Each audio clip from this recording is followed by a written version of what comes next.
The first wave of feminism is traditionally considered between the late 19th and early 20th century. The kindling for the first wave came from the position women held in the United States and what rights they maintained, which was essentially equal to those of white children and African American slaves. Women were legally prevented from owning property, executing wills, signing legal documents, voting, refusing sex with their husband, attending school, legal custody of their children, and from divorcing their husbands.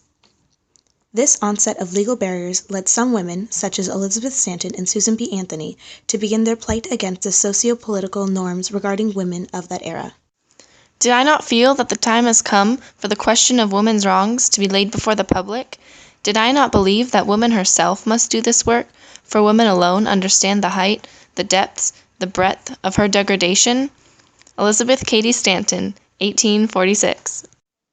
Stanton and Anthony jump-started this movement when they began planning the Seneca Falls Convention of 1848, a meeting in which the social, civil, and religious conditions and rights of women were discussed, and the Declaration of Sentiments was conceived.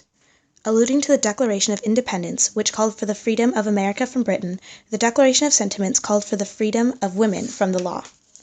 This convention was soon followed by the Ohio Women's Convention in May of 1851, where Sojourner Truth gave her infamous "Ain't I a Woman" speech. Then that little man in black there, he says women can't have as much rights as men, 'cause Christ wasn't a woman. Where did your Christ come from? From God and a woman. Man had nothing to do with him. Sojourner Truth, 1851. The heavy influence of pro-women's rights activists led to the opening of the first co-ed university and school in the country in 1855, the University of Iowa.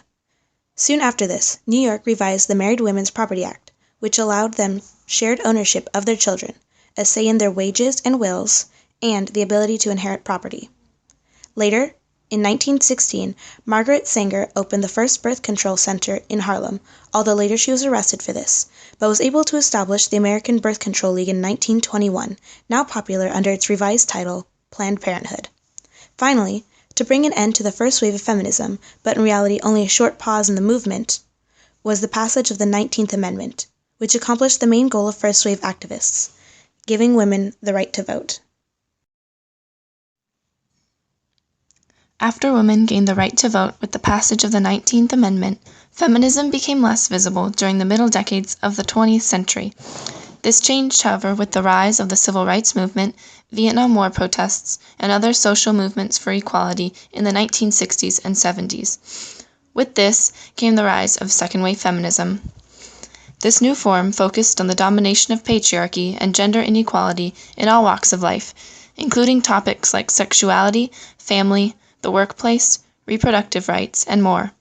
Second-wave feminism also focused on the battle against violence, with the establishment of rape crisis and women's shelters, as well as custody and divorce laws. With these private issues becoming public came the new motto, "The personal is political."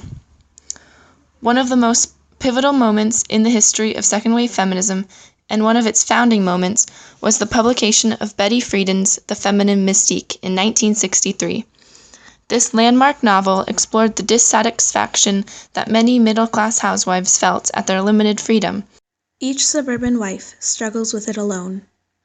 As she made the beds, shopped for groceries, matched slipcover material, ate peanut butter sandwiches with her children, chauffeured Cub Scouts and brownies, lay beside her husband at night, she was afraid to ask even of herself the silent question, "Is this all?" Betty Friedan, The Feminine Mystique. Friedan later helped to found the National Organization for Women, whose purpose was to pursue gender equality and to protect the rights of women, including rooting out sexism in the workplace. This organization and others fought for legislative guarantees of equal pay for equal work, equal job opportunities, and expanded child care services. Due to this, the Equal Pay Act was signed into law on June 10, 1963, while the Civil Rights Act of 1964 barred employees from discriminating on the basis of sex.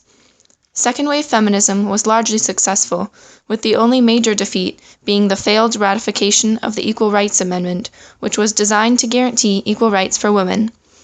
In the 1980s, the second wave dwindled down and went underground, with women's studies programs popping up at universities and colleges. thus brings the end of the second wave of feminism. The third wave of feminism began in the early 1990s. Rebecca Walker, a bisexual African-American writer, coined the term third wave while drawing references to the fading effects of second wave feminism. In a 1992 essay, Walker expressed the voices that historically have not been represented or included in the first two feminist movements: women of low income, color, and non-heterosexuality. Let this dismal of a woman's experience move you to anger. Turn that outrage into political power. Do not vote for them unless they work for us. Do not have sex with them. Do not break bread with them. Do not nurture them if they don't prioritize our freedom to control our bodies and our lives. Rebecca Walker, 1992.